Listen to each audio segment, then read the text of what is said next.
लोकसभा सामान्य निर्वाचन 2024 के अंतर्गत मतगणना प्रशिक्षण सत्र में आप सभी का स्वागत है।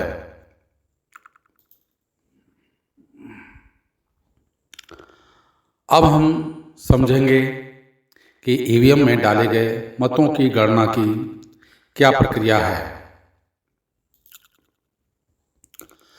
पोस्टल बैलेट की गिनती प्रारंभ होने के 30 मिनट बाद ईवीएम में डाले गए मतों की गणना प्रारंभ की जानी चाहिए। ईवीएम में डाले गए मतों की गणना निर्धारित समय पर प्रारंभ की जा सकती है यदि पोस्टल बैलेट न हो या संसदीय निर्वाचन क्षेत्र के अन्य विधानसभा क्षेत्र जहां पोस्टल बैलेट की गणना नहीं की जाती है। ईवीएम में डाले गए मतों की गणना के लिए केवल कंट्रोल यूनिट की आवश्यकता होती है, जिसे बैलेट अकाउंट फॉर्म 17C के साथ गणना टेबल पर लाया जाता है। विभिन्न मतगणना टेबलों पर कंट्रोल यूनिट का वितरण बूथ के क्रम के अनुसार किया जाना चाहिए। जैसे टेबल 1 पर बूथ 1 की कंट्रोल यूनिट और टेबल 2 पर बूथ 2 की कंट्रोल यूनिट, और इसी प्रकार आगे भी वितरण किया जाना चाहिए। एक राउंड की गणना पूरी तरह से समाप्त होने के बाद बोर्ड या टीवी स्क्रीन पर परिणाम के प्रदर्शन के उपरांत आरओ या एआरओ की मौखिक स्वीकृति मिलने पर ही अगले राउंड की कंट्रोल यूनिट्स गणना हॉल में लाई जानी चाहिए।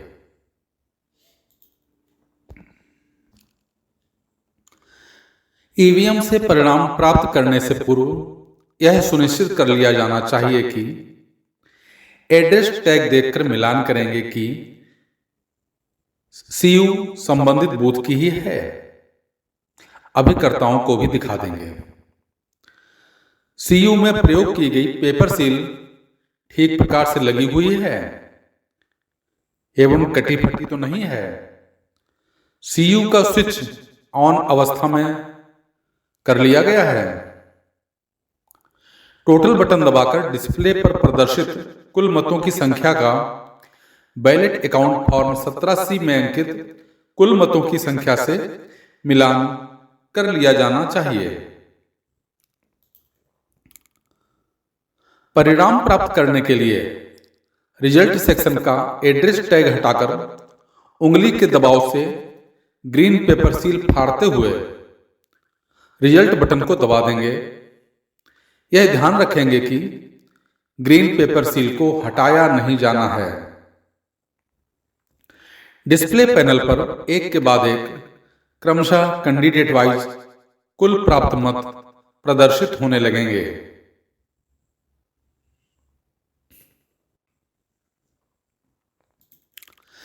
कैंडिडेट वाइज कुल प्राप्त मत प्रदर्शित होने के समय गणना सहायक सीयू को ऐसी पोजीशन में उठाकर रखेगा जिससे प्रदर्शित मत गणना पर्यवेक्षक, माइक्रो ऑब्जर्वर और तार की जाली के बाहर उपस्थित गणना अभिकर्ताओं द्वारा आसानी से देखे जा सकें और नोटा सहित सभी कैंडिडेट को प्राप्त मत नोट किए जा सकें। किसी गणना अभिकर्ता द्वारा निवेदन करने पर उक्त प्रक्रिया को दोहराया भी जा सकता है। कैंडिडेट वाइज कुल प्राप्त मतों को प्रारूप 17C भाग 2 पर अंकित किए जाने के बाद रिजल्ट सेक्शन के कवर को बंद कर देंगे, सीयू स्विच ऑफ कर देंगे और पेपर सील सहित कैरिंग केस में रखकर सील किए जाने हेतु भेज देंगे। ईवीएम द्वारा गणना के दौरान कुछ समस्याएं भी उत्पन्न होती हैं।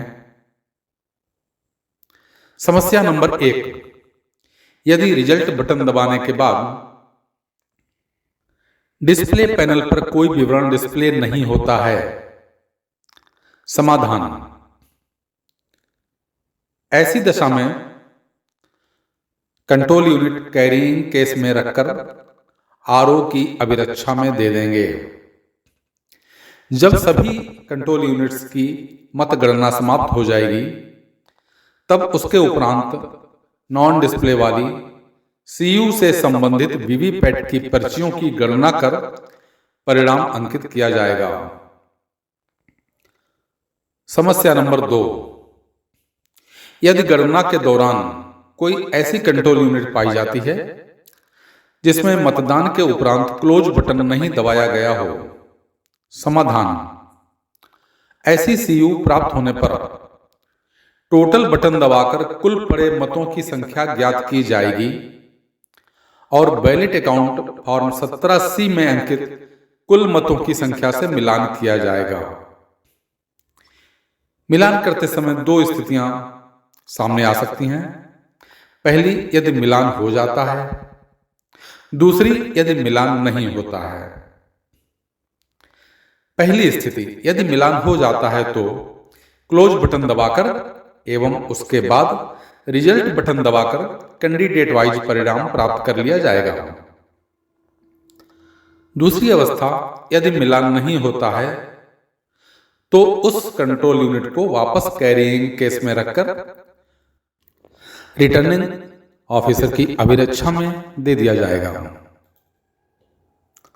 समस्या नंबर 3, यदि कोई ऐसी सीयू आपकी टेबल पर आती है जिसमें वास्तविक मतदान के पूर्व किए गए मॉक पोल का डाटा डिलीट नहीं किया गया है या वीवीपैट से मॉक पोल स्लिप नहीं निकाली गई है और सीयू में पड़े कुल मत बैलेट अकाउंट फॉर्म 17C में अंकित कुल मतों की संख्या से मेल नहीं खा रहे हैं।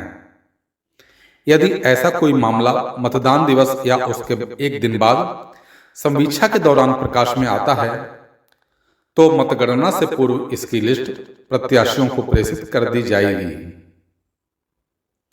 ऐसे सभी मामलों में संबंधित कंट्रोल यूनिट को गणना हाल में नहीं लाया जाएगा। समाधान, यदि ऐसी सीयू आपकी टेबल पर गणना के लिए आती है तब आप क्या करेंगे?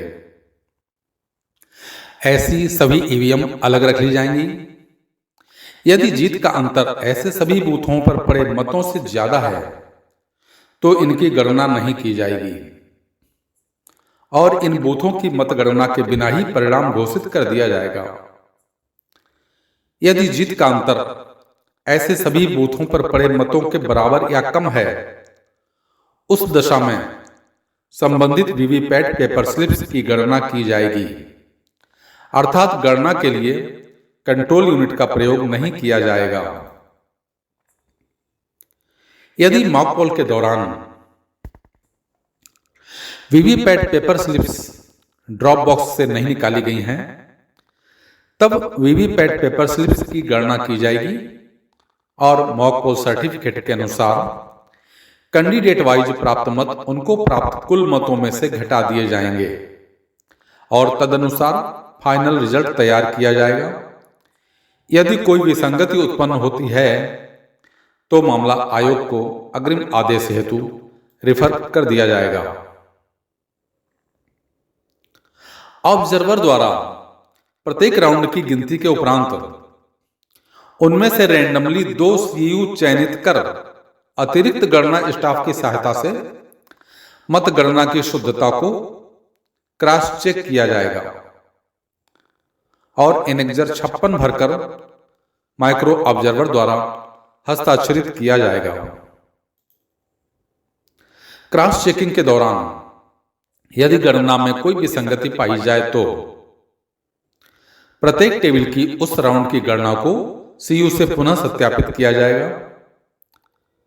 दोषी अधिकारी को तत्काल हटाकर उसके स्थान पर अन्य अधिकारी को तैनात किया जाएगा और दोषी अधिकारी के खिलाफ कड़ी अनुशासनात्मक कार्रवाई प्रारंभ की जाएगी। ऐसे दोषी अधिकारी एवं उसकी टेबल द्वारा पूर्व में प्रदान किए गए परिणाम को ऑब्जर्वर की उपस्थिति में पुनः चेक किया जाएगा और आवश्यकता होने पर सही सीट तैयार की जाएगी।